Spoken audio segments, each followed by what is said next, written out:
Hey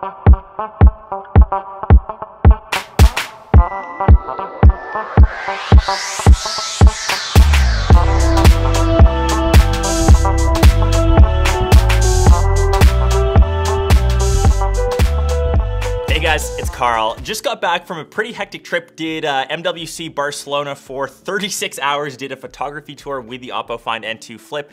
Then after that, I went straight to Montreal, drifted some Audis in the ice. That's the reason why I didn't shoot out there. But I will say, this is by far the best flipping phone of the year so far. So if you're in the market for a clamshell flipping, folding phone, look no further than this. Another big selling point of the Find N2 Flip is this huge cover screen, so you can actually still use the phone when it's folded in its clamshell. So 3.26 inches, it's the largest that I've seen on a flipping phone. It dwarfs what we have over on Samsung. You can still use all of the widgets. Unfortunately, you can't access actual apps, which I'd like to see. Maybe switching around the cameras for the next gen, maybe putting the cameras up to the front, getting an even larger cover display screen, but still, it's nice, it's vibrant, you can still access those widgets like I said, and it's not too small and clunky like the Z Flip 4. And for the rest around the design, you actually can get this in two colors. So I initially unboxed it in purple. I've kind of switched mine over to the black because I do think it's a bit more sleek, but those are your two options. And the camera, so 50 megapixel main, 8 megapixel ultra wide. One of the main reasons to use a flipping phone is to utilize that selfie mode, because no matter what, rear facing cameras will be better than the front facing cameras, what you see on screen. And to utilize that cover display, and when I wave, I can actually access the camera, snap a selfie, and it actually really works quite well. Out in Barcelona, I took a ton of selfies with this, and I can fully say if you are a fan of taking selfies and you use your phone a lot for that purpose, this flipping mechanism actually works better than expected, better than I thought, to be honest. Fun little functionality, you can set the camera up on a ledge, on a stairwell, on a chair, anywhere with a flat surface, and you can position the camera to take a decent shot kind of moving up. And it also has software built in. When you kind of close it, you can still see the preview on the inside that actually switches from the top to the bottom. So definitely an interesting use case. Like I said, I used it more than I initially thought I would. I'll let all these camera sample shots speak their mind. It definitely helped that I was in some pretty beautiful spots like 𝗦𝗍𝗶𝗹𝗶, some of the houses designed by Gaudi.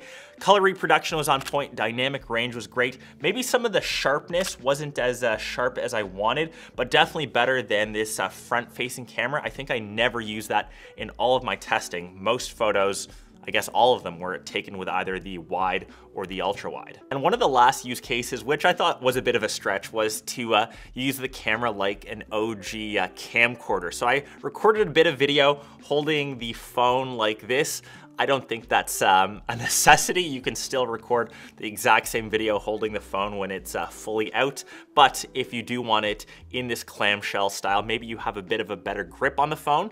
I did find putting this over certain angles, using the flip phone, you could actually see in different orientations. So say I was trying to take a photo of this Xbox controller, there was a wall here, so I couldn't actually physically see over. You can push the phone over, you can move the preview to the top pane, and now you can see where the Xbox controller is. Obviously this would be facing towards me, and I can see positioned perfectly. I'm going to use the help of my screen here and my camera, and now I can get the perfect top-down shot of something that I typically wouldn't have been able to see otherwise. So definitely specific use cases, but super handy. And yeah, for a camera system, I love the fact that this is still using the main cameras. They didn't skimp out and stick a shitty sensor in there. They still used a 50 megapixel main, which I like, and that's probably the one I would recommend to take most, if not all, of the photos with. So to the rest of the phone and performance, I know that we've been talking around the cover screen a lot, but 6.8 inches for the main display. It's an LTPO AMOLED panel, 120 Hz refresh rate, 1200 nits brightness, 1600 peak nit brightness. It is rocking the MediaTek Dimensity 9000 Plus chipset, so pretty much everything that I threw at the phone, I was multitasking.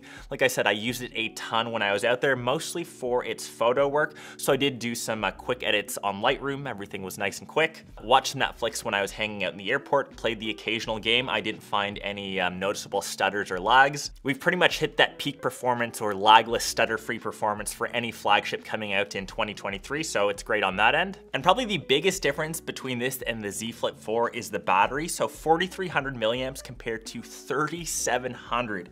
Huge difference in screen on time. So this lasted me the entire day, even though I was on it. I was near the end around 5-10%. So I did have to juice it up to last the rest of the night. But for typical day-to-day users, if you're averaging 5 to 6 hours of a screen on time, you can expect a full day's use. It comes with a 44-watt Super VOOC charging, and it still nicely comes with all of that stuff inside of the box, which is great. Once again, something that I can't say for the Z Flip 4. So all in all, a solid package. Like I said, the best flipping phone that you can get. What I love, this is fully available globally now. I know the previous OPPO phones have only been available in China. This is a global launch. So no matter where you are in the world, you can pick up this phone. And I do think I have a bit of a soft spot for flipping phones. I grew up on the Motorola Razr. I would always flick out my phone, answer a phone call, and kind of snap it shut. Just be sure that the phone doesn't go flying when you flick it open. And the hinge mechanism, even though I am a bit rough with it, I have been flicking it open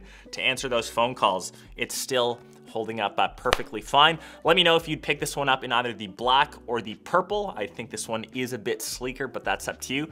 The overall size, it still fits into your pocket. I am notorious for wearing pretty tight jeans, but the bulge wasn't too big, too noticeable. I hope you guys enjoyed a kind of a hybrid video. It's a mix between a travel vlog and this traditional stuff in the studio, as my schedule has been a bit tight, but let me know your thoughts down below, and I will catch the rest of you in one of my next vids. Peace.